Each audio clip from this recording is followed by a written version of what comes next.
The International Monetary Fund has downgraded its global economic forecasts for 2020, and is now predicting the coronavirus pandemic will cause a much deeper recession and slower recovery than originally expected. Governments around the world have so far announced nearly $11 trillion in fiscal stimulus measures, the IMF said.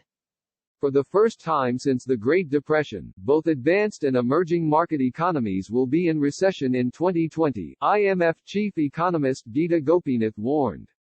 There will still be substantial differences across individual economies. However, China is forecasted to post economic growth of 1%, in part because the country got a head start on its recovery.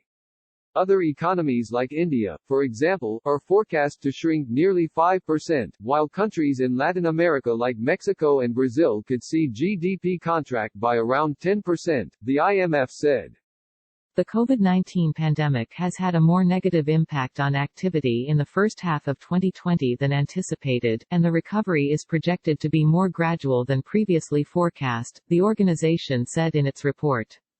The IMF noted that one big difference from previous financial crises is that in the current recession, the services industry has been more severely impacted than manufacturing.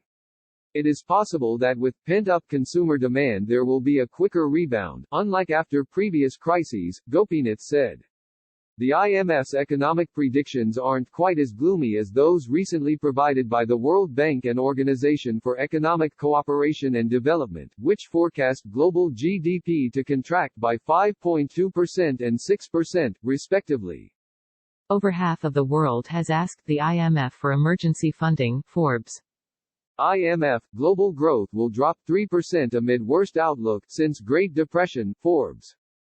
IMF warns coronavirus will hurt global economy, way worse than 2008 financial crisis, Forbes. The economic hit from coronavirus will be worst since the Great Depression, IMF warns, Forbes. Full coverage and live updates on the coronavirus.